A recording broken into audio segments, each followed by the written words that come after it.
Welcome to doctor Sampurna Ghosh YouTube channel.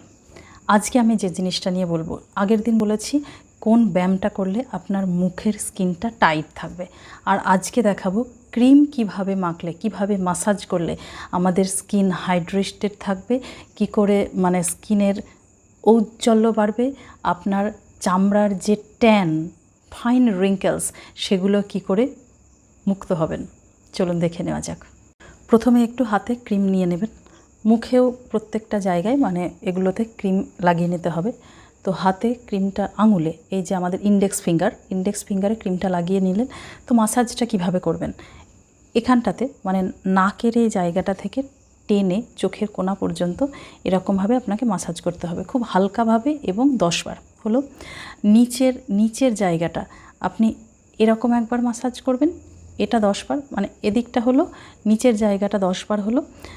আর এই জায়গাগুলোতে আমাদের রিঙ্কেলস পড়ে যায়, তো এটাকে এরকম করে মাসাজ করবেন, এটাও 10 বার।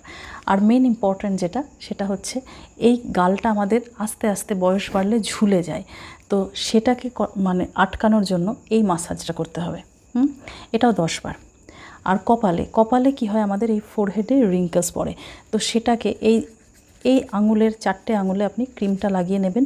লাগিয়ে নেওয়ার পর এইভাবে মাসাজটা করবেন, এটাও 10 বার, মনে থাকবে।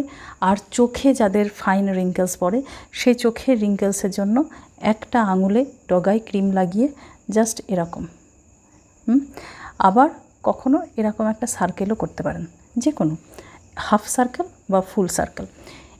এটা গেল মুখের মাসাজ। কি হবে এটা করে, আমরা তো বুঝলাম মাসাজ করব। তো প্রথম কথা হলো, রাতে এটা ভীষণ ইম্পর্ট্যান্ট। আর মাসাজ করার আগে স্কিনটাকে কিন্তু পরিষ্কার করে নেওয়া খুব দরকার। যে জিনিসই ব্যবহার করুন না কেন, সেটা দিয়ে পরিষ্কার করে নেবেন, তারপর ক্রিমটা ইউজ করবেন। আর সারা রাত ক্রিম যদি মুখে লাগানো থাকে, হাইড্রেশনটা ভালো হয়, তার সাথে কি হয়, ফাইন রিঙ্কেলস চলে যাবে, আর আপনার স্কিনটা সত্যিই দেখতে ইয়ং বা গুড লুকিং হয়ে যাবেন আপনি।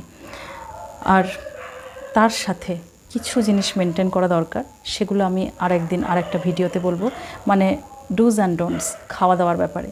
স্কিনের তো শুধুমাত্র এক্সটার্নাল ক্রিম মাখলেই তো স্কিন ভালো থাকবে না, ইন্টারনালিও কিছু জিনিস মেনটেন করতে হয় স্কিন ভালো রাখার জন্য, সেটা আমি আরেকদিন আরেকটা ভিডিওতে বানাবো। তাহলে সুস্থ থাকুন, ভালো থাকুন।